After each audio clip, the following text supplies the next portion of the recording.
Hello everyone. So we are currently live streaming on Facebook, and this also streams live onto our website. And as we mentioned, we'll kind of be there and searchable in perpetuity after tonight. So welcome back to our Winter's Mind. This is our second week of studying food with Drisha. We in the mornings we're learning the sixth parak of Tractate Brachot, which is all about blessings people make over food, and raises some of those big questions about the Jewish person's relationship to food. And in the afternoon, we've been exploring some of those questions further through texts. And then last week and in the evenings, we heard from people who are involved in the food creation process. And this week, it's less about where does food come from and more about where does food go. So once you have farmed your honey and your plants and your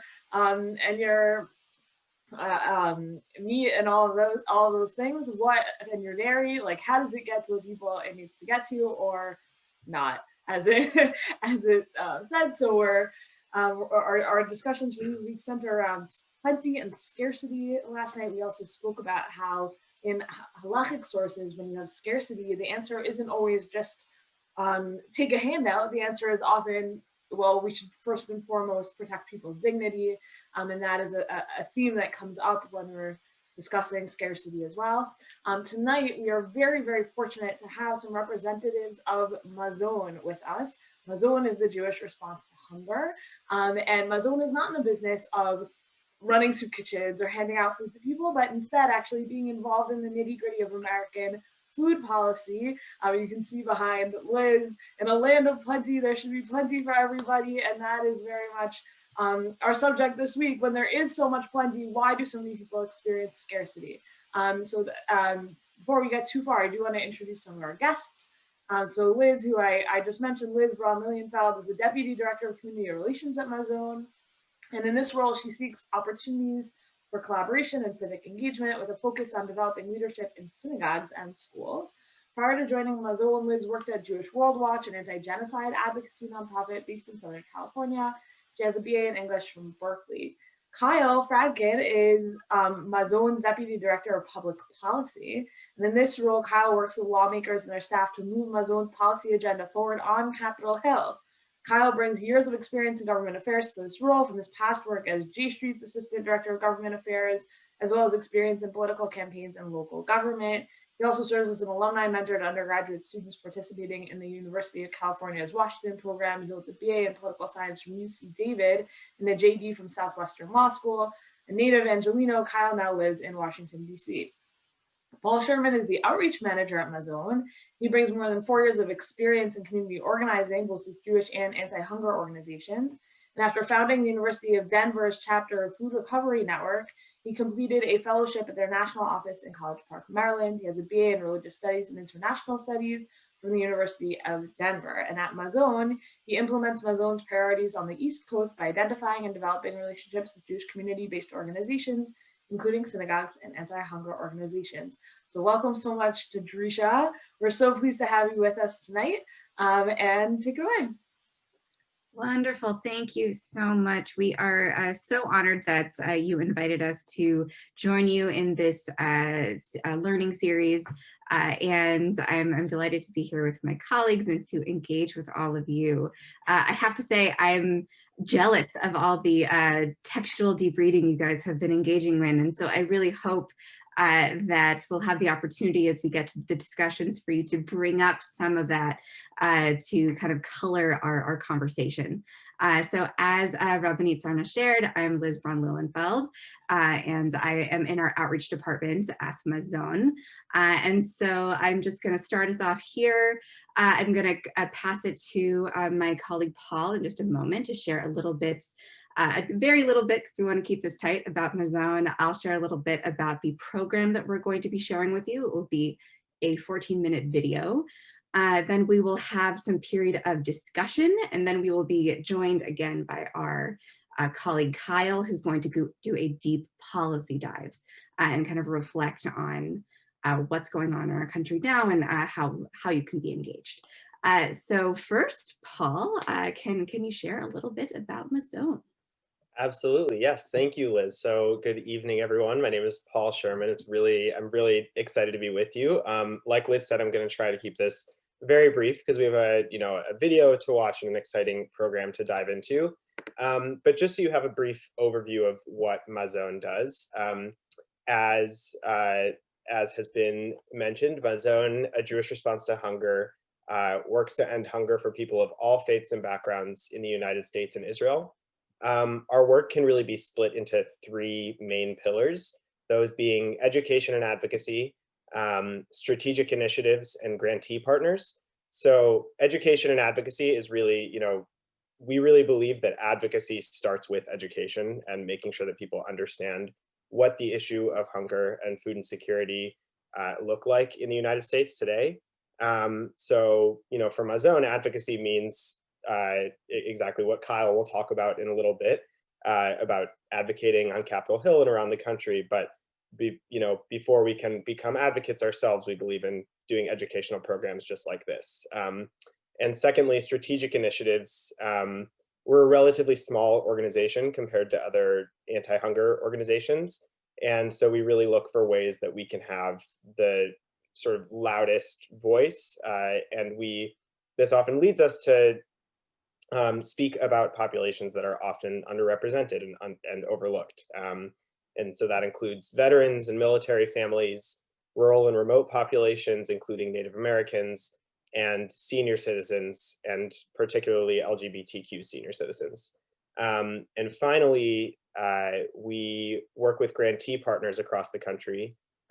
These are often food banks or other direct service organizations, and we actually fund advocacy positions within those organizations. And that is often where we get information about these communities that are facing hunger right now across the country, which we then take into our advocacy work so that we can make sure that those communities, their needs are being addressed, and we can really figure out the reasons that allowed those people to be hungry in the first place.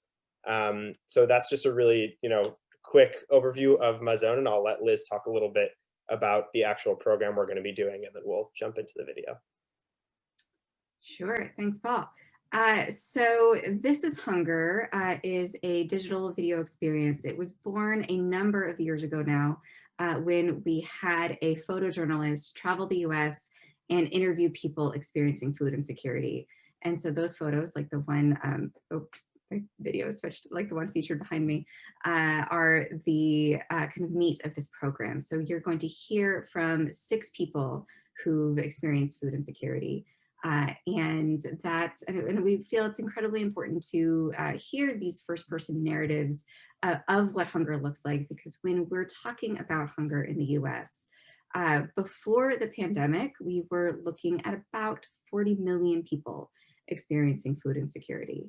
And that number has grown incredibly during the pandemic as people are responding to the economic downturn and the lack of jobs and so forth. And so I'll leave it to Kyle, I'm sorry, to share some of the latest numbers, because it's data, and getting up-to-date data has been one of the difficulties of this pandemic. How do we measure the growth of these issues? But certainly the problem started significant and has only grown. And so while the stories that you're about to hear are from a number of years ago, they still very much represent what it looks like to be hungry in the US.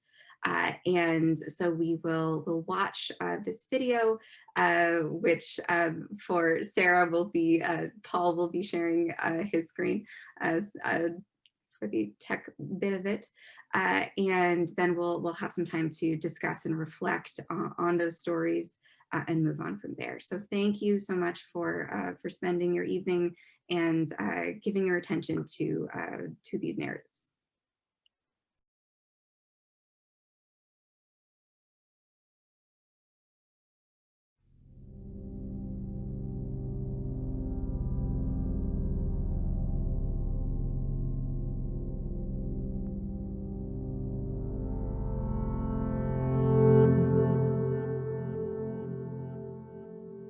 I was one of these people that thought, you know, I'd work my 30 years and retire and live happily ever after. People don't realize, you know, what you got until it's gone.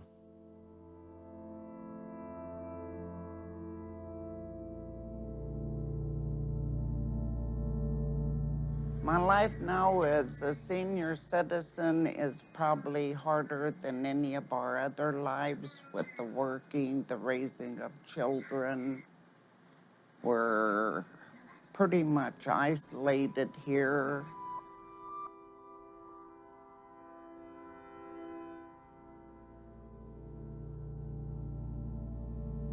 My mom's been working 20-something years in the school system. She had a job, everything was fine.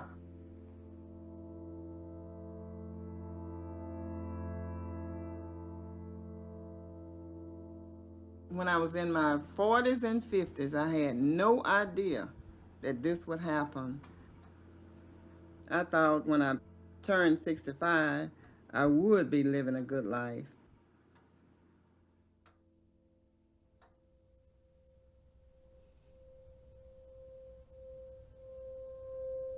I always thought I could have a job and be able to progress in my job to be able to provide for my family. And I could list the different skill sets that I had in the military, but a lot of those skill sets don't translate into civilian life.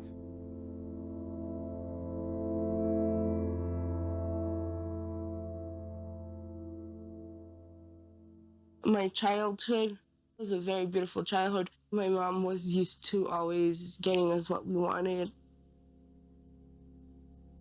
It wasn't the best house ever, but it still was ours.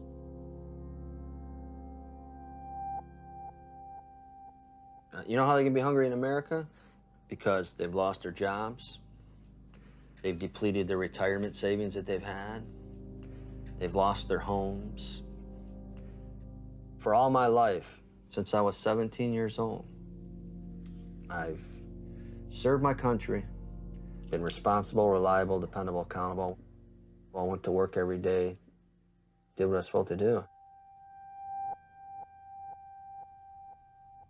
And now I'm faced here, worried about feeding my family, and we shouldn't have to do that. It makes me feel sometimes like a garbage can out there just waiting to be picked up and dumped. It really does.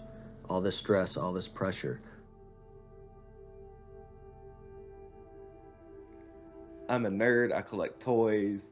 I've always been a kid at heart. I fell in love with working with kids and helping kids. I wanted to become a teacher, but it's a small rural town. It's actually falling apart. People aren't moving in, they're moving out. The community is getting smaller and smaller.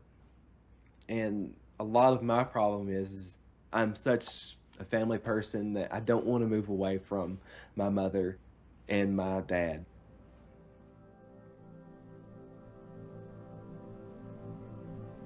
I feel like I'm not fixing meals that are nourishing. It is not the thing to do, I know.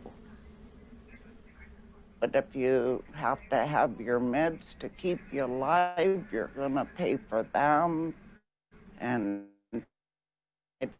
do the best you can with what food you can get. Makes a person feel depressed. The senior meals are a blessing.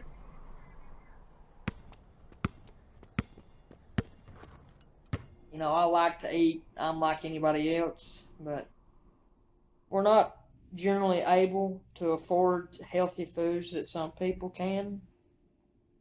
When you go and you're used to having food to eat, and then there's nothing there, it's we've got canned food in there that's probably older than me that we've had to open up and eat.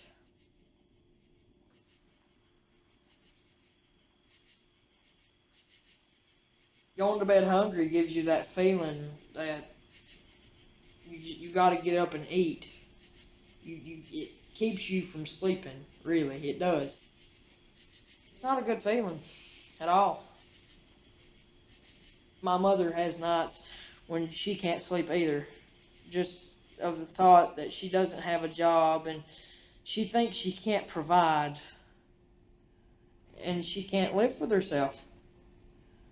It's not something anybody would want to go through. In 1957, at the age of 9, we moved the first time from one plantation to another. When I was a child, we had more food, more meats than I have now. I changed the way I eat because I don't have the money to buy what I used to buy. Now, not being able to feed myself the way I would like to, I cook to fill me up, not so much as healthy. I always try to eat healthy, and I'm on cholesterol medicines now.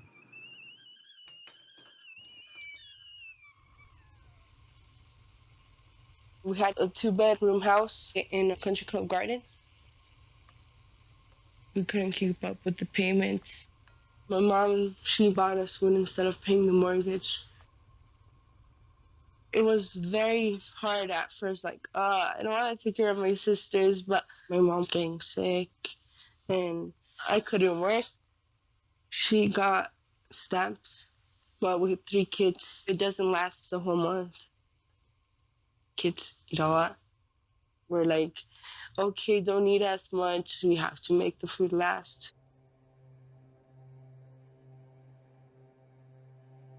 Don't ever think this can't happen to you or your family.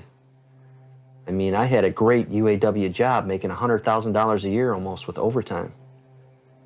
It's gone. It's gone. And all the other things that were attached to it are gone. Health care, life insurance. And now I'm stuck here trying to figure out what I'm going to do. I used to help people out with delivering food assistance. I'd never lived above my means. We used to go out to dinner a lot, you know, as a family. My wife cooks meals now that'll probably last a few days longer. I mean, never thought I'd be like that. It's a scary world we live in today. It really is.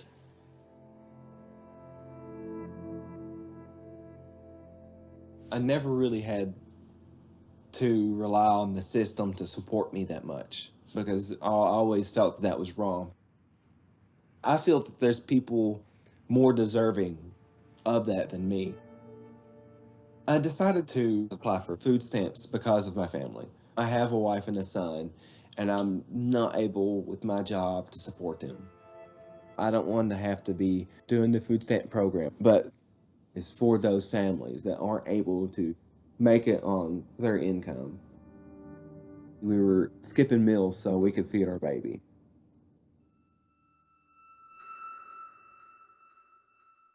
I have high blood pressure, and you have to be careful for that. But salads and fresh vegetables, we just don't consume unless they are out of a can.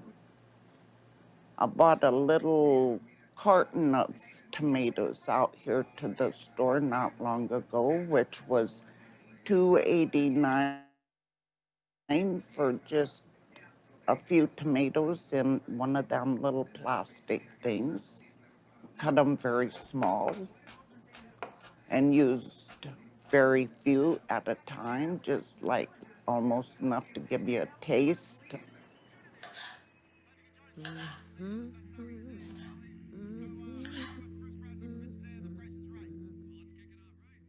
You don't have an understanding till you're there. But you know what? What happened to me can happen to anybody. It seemed like to me, once you get a certain age, you tossed aside. I never would have thought America would be like this. It affects your appearance, it affects how you act, it affects how you work at school. It makes you feel like you're not normal. It really does. It's not something somebody should have to live with in their life. And there are kids right now, younger than me, having to go through it.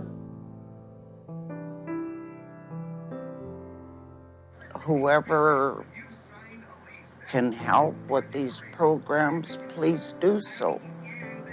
Because there's a whole bunch out there, a whole lot of people out there that I'm sure are hungry. You ever heard people talk about they're standing in line in the grocery line and somebody pulls out the bridge card and they've got a fur coat on? You've ever heard things like that? I always thought I was, living a pretty fair life. That comes out to about 90 cents per person per meal. It's less than $18 a day. Hard to feed a family. And even apply for public assistance. It's not your finest moment when you never had to, don't have enough food. And here you have people that have lived their whole lives working in United States of America that have no food. No, demand an accounting. Demand that people be held accountable for their actions.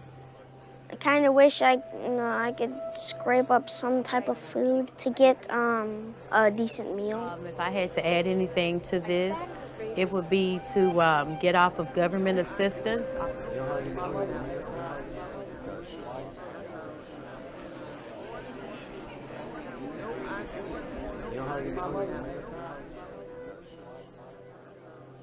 You'll never ever be able to control what happens to you. You can think about it all day long, you can plan for it. The only part you can control is how you react. So get involved, whether it be standing up for what you believe in, demonstrating, advocating, bringing awareness, food pantries, food assistance, healthcare, whatever the case may be. Do something. From going to a very comfortable life to a struggling life, it made me think there's lots of injustice in the world. Change starts by one person. So I want to be that change in the world.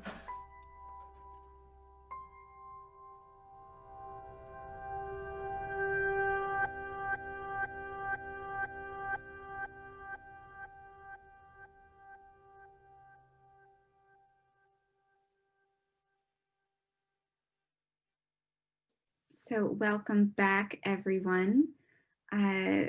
Again, so we're grateful that we had the opportunity to share this with you today.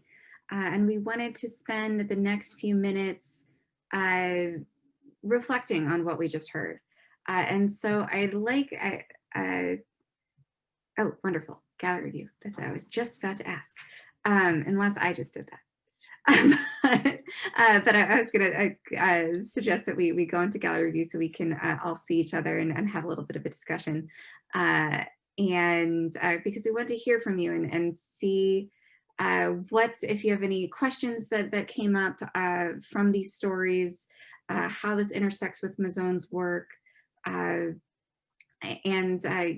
we don't have any questions, I can certainly lead us down a few different roads. But I'd love to hear from you. What are your thoughts? What did this make you feel? What comes up for you? It's horrifying.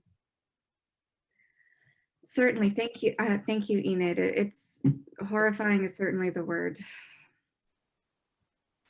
So my question is, I'm guessing there's different levels of food insecurity, but isn't feeding, in other words, how do you stop it? I mean, obviously people are saying about jobs and housing and everything else. So wouldn't have to kind of treat those, if you just treat providing food, how do you get out of food insecurity? And I just think with social services or whatever it might be, but just providing food for people that need food doesn't seem to be, it might end their hunger, but how do they become self-sufficient? And like small town, how does he get a job? How can he, what issues are being done aside from governmental lack of things? I know countries, where there's drought or whatever, but how do you help people stay out of food security, at least for the next generation, as opposed to just feeding them? And you see these horrible food lines. Obviously that's a crisis, but how do you get beyond that?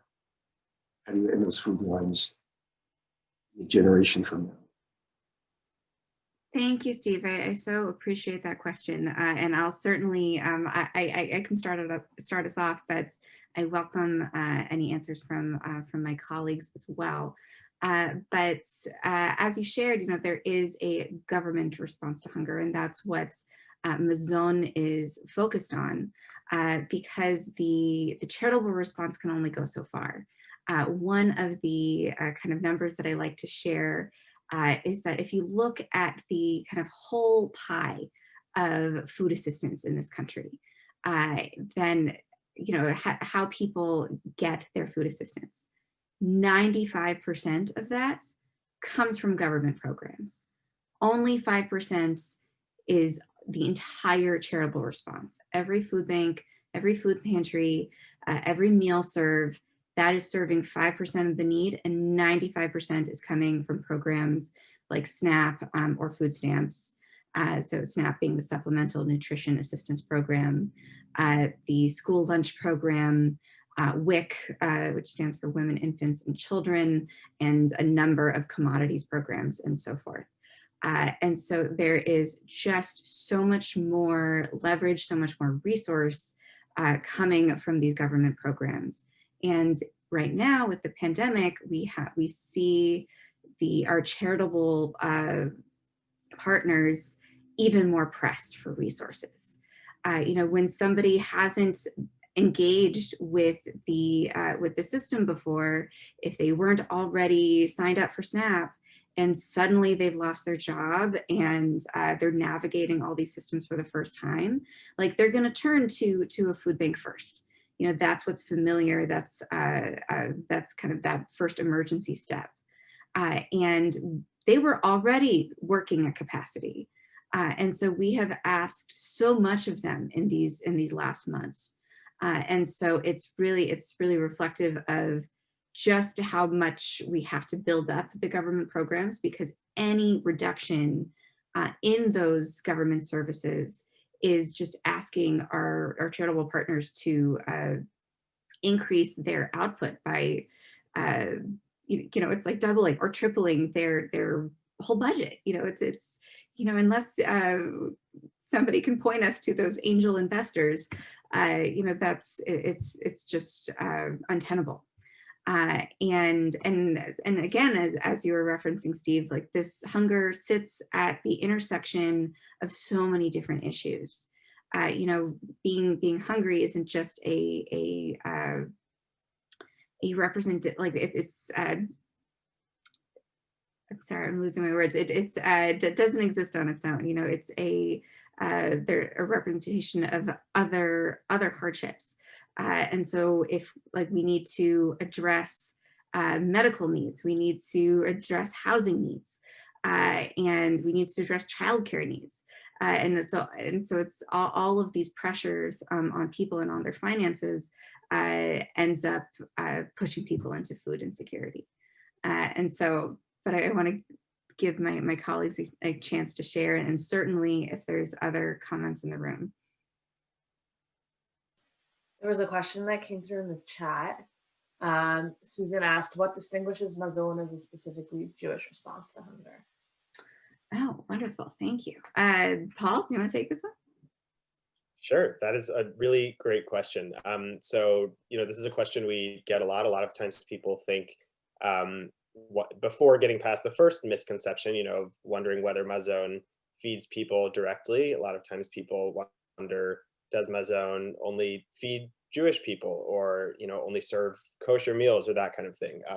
So off the bat, we do not feed people directly in the first place, but we also we're inspired by Jewish values and ideals, and in one sense, what this means is, even using this program as an example, engaging with the Jewish community and really encouraging the Jewish community that our values do compel us to respond to hunger. And that's not to say that there is not hunger within the Jewish community. There isn't, we don't want to create this sort of, us versus them narrative, because there absolutely is food insecurity and hunger within the Jewish community. But that being said, those in the Jewish community who are fortunate enough not to deal with this issue do have a moral obligation to respond to it. And so, you know, when we're advocating on Capitol Hill or across the country, a lot of times anti-hunger organizations, if they are from a faith-based perspective, a lot of times it is, you know, from a Christian perspective. And so we do feel that we bring sort of a unique faith-based perspective to the table in that sense as well. So yeah, if Liz or Kyle, if you have anything to add to that. I'm trying to look for a textual reference, and I feel like I'm not going to find it fast enough. But it's interesting because you had shared that, you know, if somebody isn't experiencing food insecurity themselves within the Jewish community, that they have a responsibility to participate in this work of ending food insecurity. And it just so happened that we had so two of our rabbi colleagues examining a text that was sharing that everybody is required to give tzedakah. Like, everybody is required to participate in acts of justice, whether or not it affects them, because that is inherent in our dignity, to participate and to be part of that power structure, and to help others. And so, but of course, I will look for the reference.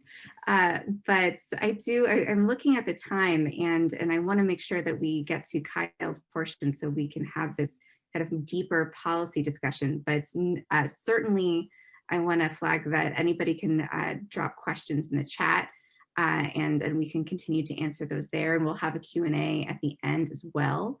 But you know, we wanted to start with the with the This Is Hunger video to kind of ground us in this conversation of what does hunger look like? What are the myths around hunger in the US?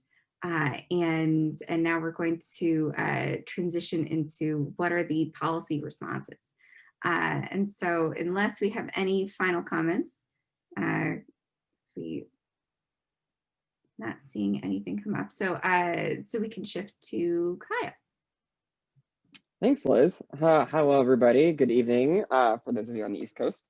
You know, as Liz talked about, you know, we, and Paul, I should say, and we learned in this video, we learned a little bit about what the state of hunger is generally in the United States, which is dire. It is a pandemic of its own kind. But I kind of, you know, before we get into what can we do, I do want to highlight a little bit of what it is that we are facing right now in the face of this pandemic, and how the food insecurity epidemic has just become so exacerbated by this. In the video we watched of This Is Hunger, you know, at that time it was estimated about 40 million Americans, people living in this country, and have some form of food insecurity at a given point in time. Just to put that into context, which is something that I didn't even really put together until I started working on my own, that is about 8 million more than the entire population of Canada that lives within the borders of the United States. And I don't know, potentially at some point, where they're going to get their next meal. Do not know how they're going to provide food on their table for their family or for their children. That is a scary number in of itself, and explains what, you know, number that was mentioned of, that only 5% of those who need, or, you know, the charitable sector can only make up for 5% of the need of those who are hungry. In the course of the COVID-19 pandemic, estimates obviously have, you know, are, you know, they're hard to pin down, because, as Liz said, many people are not familiar with how to, example, apply for programs like SNAP, but are just utilizing food pantries as needed. But it's been estimated that it's north of 80 million people at some point during the course of this pandemic did not know where their next meal was going to come from at some point, which is really what the definition of food insecurity, as the government, as USDA, that administers all these programs, including SNAP, considers. Hunger is more, you know, associated as the psychological aspect of being food insecure. And being food insecure is really just defined as not knowing where your next meal can be coming from. So that's where we are at this point. To further show about how much the charitable sector is unable to make up especially the rise of food insecurity is demonstrated by the fact that it is estimated that the charitable sector provides about $4 billion meals per year through food banks across the country. It is estimated that they are going to face an 8 billion meal shortfall because of the COVID-19 pandemic. So that requires only one other entity in the United States that we have, which is the government, to step in and to utilize the powers that it has in providing a safety net and through these various programs we've had, including SNAP. But as we've even heard in this This is Hunger presentation, SNAP alone is often not enough for many people. So just, some numbers, because I, want to make sure everybody's on the same level of information. And SNAP is estimated, it's in terms of how much money a person gets at SNAP in terms of maximum benefit. The calculation is based off what's called the Thrifty meal plan, which is something that the USDA, the US Department of Agriculture, came up with, estimating how much a specific, kind of basket of goods costs. And they average it out to essentially being that it is about $1.40 per meal. Now, think about that. Think about the last thing you went to your grocery store, you went to Trader Joe's, everybody went to Whole Foods. That doesn't get you very far. And that's evident of the people who live on SNAP. So for those, I just wanted to pull up so I have the most up-to-date numbers. But if you are, for example, let's say a family of 3, you're a mother and you have 2 kids, and the average monthly benefit for you is about $400. That's what you're getting from SNAP. Most data shows that actually most people who live in families that live on SNAP make it to about the 21st day in the month or through the 3rd week before on that benefit, and have to figure out what to do for the rest of the week. And that often leads to many trips, for example, through fast food, things that are cheap, things that are often not great for you, which leads to poor health outcomes, which leads to increased healthcare costs, not just for the individual experiencing food insecurity, but for the nation as a whole, because that's how our insurance system works, is that we kind of absorb the costs across all these things. But it is putting a negative effect on so many different aspects of our society. It's more than even just, as we think of it, the not having food enough to feed yourself. And it's also there is in a lot of ways that SNAP, we talked about in this Hunger video about the stigma that's caused by accepting government assistance. There's also a lot of misconceptions of the people that utilize government programs, but it's also clear that the people who are experiencing rates of food insecurity, it definitely also falls along, or relates to issues of racial injustice and systemic racism in this country. Just going back again, I want to make sure I have the right data, but just as we're looking at the pandemic, which we know has affected women more than it's affected the population as a whole, it's affected Black Americans more than the population as a whole, whether it's in lost employment, whether it's health outcomes, people of color are being more negatively impacted by COVID. During the spate of the pandemic, it was estimated up to about 22% of Black households were experiencing some form of food insecurity this is about the week leading up to Thanksgiving. So this is coming out of summer into fall, where there was an uptick in employment, but it was before, right now what we're seeing, kind of the job loss is going up as holiday employment is closing. So there's also this aspect of systemic racism that impacts those who are hungry as well, and which leads to, again, it's a lot of doom and gloom, but I do want to come back to, this all relates to why Mozilla exists, which is that the hunger cannot be solved by food banks alone. There must be a policy solution, and it can be solved. There have been times that the United States has been so close to solving and making sure that nobody in the United States goes hungry. Think of programs like the Great Society, for example, with President Johnson. And so it really is. Hunger is a policy problem that can be solved. We just have to have enough people to take the time to make sure and to make it clear to their elected officials that this is something that you care about, and thus as a result, this is something that they should care about. It is just a lack of will on behalf of our elected officials, both in Congress and the executive branch, and in our states and localities, because all those parties have an important role to play in addressing hunger. So, some things that Mazzone does, and what I do on a daily basis is talk with members of Congress and their staff, these days mostly their staff, but to tell them and to inform them what it is that's happening in their communities. One example, I think that, and many congressional staff are surprised at some aspects. Obviously, they know that there are too many hungry people in this country. But one population that Mazzone works with in particular is active duty military families. When we think of the United States, we know that we have a poor history of taking care of our veterans in this country. But to think that there are active duty families living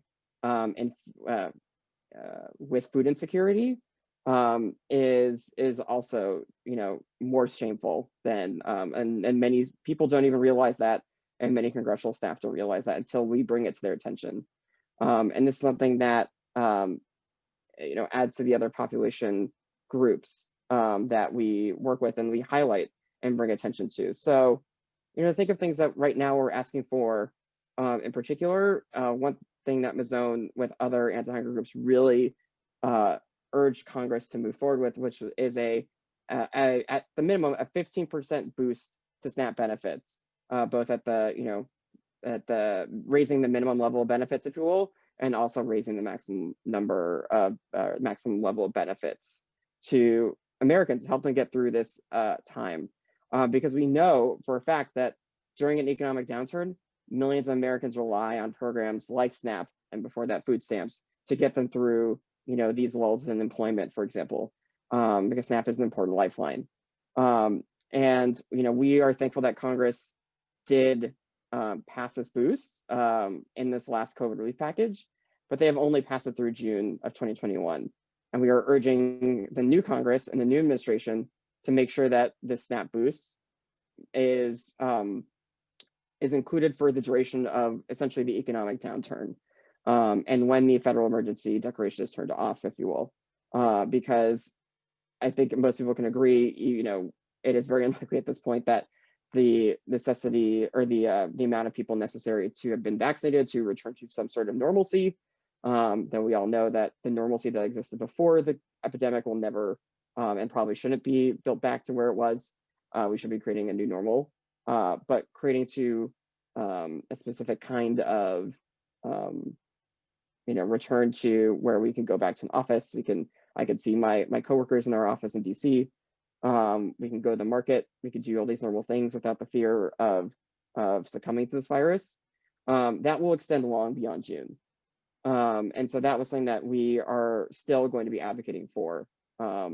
And other things that are really important. And I want to leave enough time for folks to ask questions about our work and to engage in the question and answer session for the last few minutes, if you will. But I did want to also just say another thing that we are working on in particular is making sure that, for example, a new program that came about during the pandemic, which allows for students who are currently being homeschooled via online learning and distance learning. There were millions of children that relied on free or reduced priced lunches or breakfasts and meals at school, making sure that they have that benefit now to them outside of school. And so Congress has passed that to extend it through the school year, but it does seem clear that nobody knows really when we're going to go back to school. So making sure that that has enough funding, and again, is making sure that that is tied to for as long as students are engaged in distance learning. So I know that that was a lot of numbers and a lot of statistics that I threw at you, but before we go on to the last question and answer, I do want to come back to really the point that we hope that you will leave this session with, which is continuing your engagement with us, being an advocate to your local member of Congress, to your local elected officials, and telling them it's an issue that matters to you. I've worked for a number of Jewish organizations, a number of political settings and government. There really is a very special relation between the elected official and their constituent, in that you are their boss, and don't think that it's otherwise, that they are, removed from you. You control who they are for the most part, depending on where it is you live. Unlike, myself and Paul that live in Washington, D.C., we don't have representation. But for those of you who aren't living in Washington, D.C., I do encourage you to be a pain in the sides of your members of Congress, to care about this issue. We know that power matters, that being a responsive voice to a member of Congress is really key to making them and bringing them, because they may be aware of what's going on nationally, but when you hear from a constituent, whether it's you've experienced food insecurity or seen food insecurity in your neighborhood and you care about it, or they know that their constituents care about it, they want to make sure that they are doing right by their constituents for the most part. And I think that is a really important thing to keep in mind. So, make that call to your local district office. Engage if they're doing a virtual teletown hall. Take the time to sit in on it. Those are all really important things you can do to help further the cause of addressing and creating a policy solution to hunger in this country. And so with that, I think I will turn it back over to Liz and Paul. Hello, everybody. So we, I think Paul and I have been busily typing some answers in the chat. And so I just wanted to flag for everybody that we had a question from Justin about how to respond to people who question basically who benefits from SNAP, programs like SNAP, and do programs like SNAP and other social service programs just encourage people not to work and to just benefit off the system. And so we would argue essentially that one, most people who can work do work, who benefit from SNAP. There also are work requirements attached to the program, though they can be waived depending on levels of unemployment.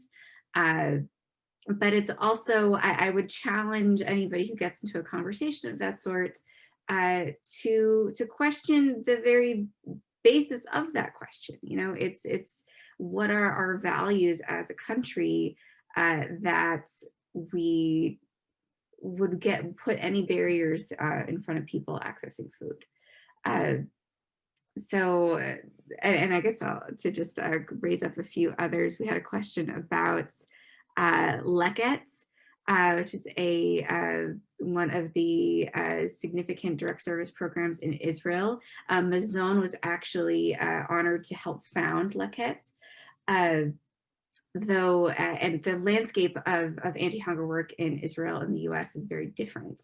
We do have a government response to hunger here in the US, though it needs to be sustained in many ways. But it looks very different in Israel. We do have a staff member in Israel who is working on kind of increasing that advocacy response. But we don't, Mazon doesn't participate in those kinds of anti-hunger work, like redistributing food or gleaning and that kind of thing, because our work is based in advocacy and increasing the capacity of the government to respond to hunger. Oh, and so somebody was asking about where you can find food insecurity statistics for locally. For you, for Enid, in Boca Raton. And so we can send around some resources after the fact to where you can look up what's going on in your community, because that is so important to get plugged into what's happening locally, to know what those organizations are that are serving people, so that one, you can help them, two, you can turn to them and turn folks who you hear are in need of their services. Mazon, actually, at the beginning of the pandemic, we created a list of resources based state by state, kind of in response to COVID, and kind of what certainly there are standing resources, but there were some new opportunities, new responses with the pandemic. But I'd love to. So I'm getting distracted going back and forth between the chat. I'd love to hear from some more folks if there's anything that we've shared, that Kyle shared, that you'd like to discuss, that resonates with you, that resonates textually with you from what you've been engaging with during this series. So is there what's coming up for people? I had another question, and just hearing what your organization is doing, I think that's amazing. But I'm still struck with thinking that hunger and food insecurity is a symptom of much larger issues. So many people are living paycheck to paycheck. If you lose your job, anybody can fall into food insecurity. So again, I'm just wondering, and some people, I guess, will always be food insecure because of age or health issues. But I'm wondering the larger thing about like job security, better wages, things like that. I keep thinking that expression, which doesn't really apply entirely. You know, give a man a fish versus teaching a man to fish. And maybe there should be better job skills, people that can work or get out of poverty. People that can't, obviously, you need more benefits, you can get more food. But I'm wondering, how do you stop the cycle if you can ever stop it? So more governmental action, I think, on much larger issues as well. Better jobs. I don't know, but it just seems like there's always going to be food insecurity. Right? But how do you prevent people from becoming food insecure, given the way our society is structured? I'm just wondering what else can we do to somehow make a difference?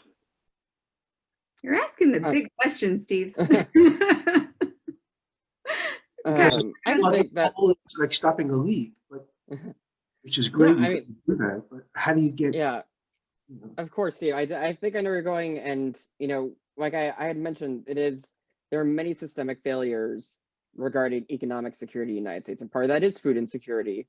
It is tied to a lot of employment, and that is definitely an issue. But it's interesting because, and there are some things that SNAP can do to help with that, because the fact that SNAP, for example, only lasts through 21 days out of the month means it struggles for families as they're trying to figure out that last meal, and so that's again potentially actually more expensive that last week of the month as they're spending more money on what they think is lower cost food. So it is this cycle effect. I totally get that.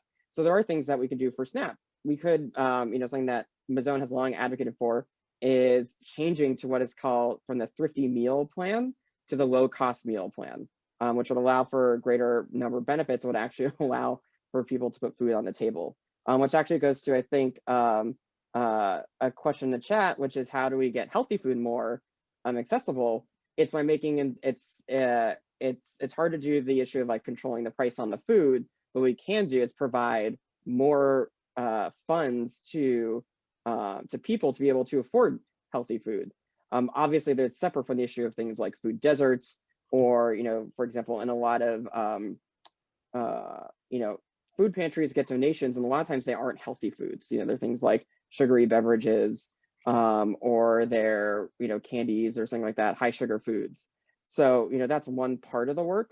But I think the biggest thing we could do is provide people more buying power to be able to, again, go to things that are, right now when you have to make your dollar stretch further, you're going to things, I had a professor in college talked about, look around, the supermarket, you want to try to shop for the freshest things, which are kind of like on the, kind of in the periphery, where it's the produce and it's the butcher and it's, it's kind of on that, versus the aisles, which are all the processed foods.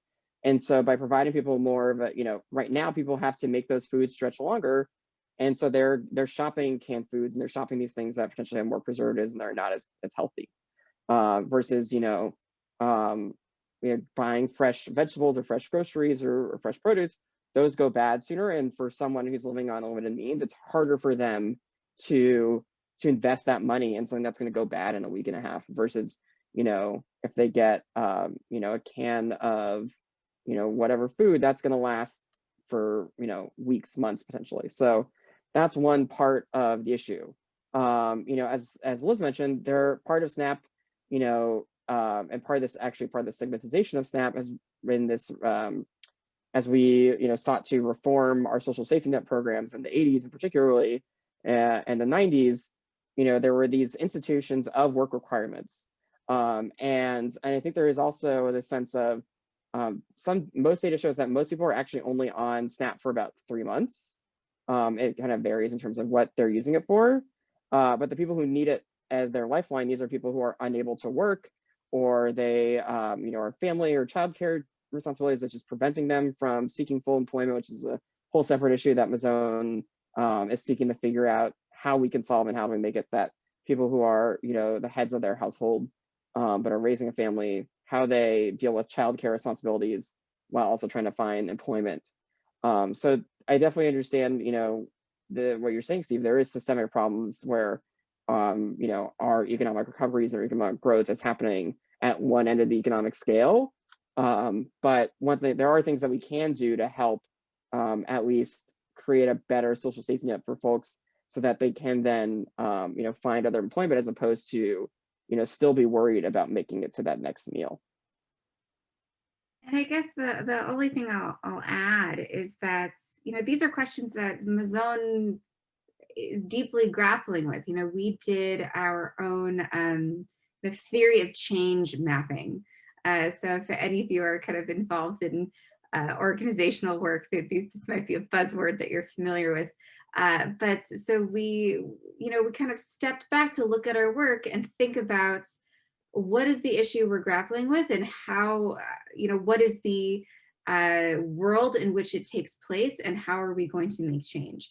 And so, on this map, we had things like capitalism exists. It's like, what is the water we swim in? Like, what assumptions are we making? And maybe some of those assumptions aren't going to continue, or they are, we'll see. And to step back and think about, it's like, how do we address this issue of hunger, and how do we address its causes? And where is it appropriate for an organization like Mazone to plug into that work? Because there are lots of opportunities. We could theoretically start advocating for a universal basic income, or for an increase in the minimum wage. Or we can explore racial inequities and gender inequities, and I see job guarantee in the chat. So that there's all sorts of avenues of how these issues intersect. And so for Mazone, it's partly how we adopt new issue areas. I think we've touched on that. Oh, and my gosh, I'm looking at the time. But just that we focus on particular populations to raise up the barriers that they face, and in raising up those barriers, we think it's increases access to food and programs for all people. And so I'm actually not going to expand on that. I have it looking at the time. But so, out of respect for everyone, is there any final questions before we close out? Maybe not. So I guess with that, I feel like we had a bit of a whirlwind session today. I'm so grateful for all of your questions. Thank you for spending your evening with us. And please know that Paul and I are available to you. We'd really love to continue to engage with you and your communities to bring this kind of education to your synagogue, to your book groups, whatever it may be, and to help facilitate your engagement with advocacy.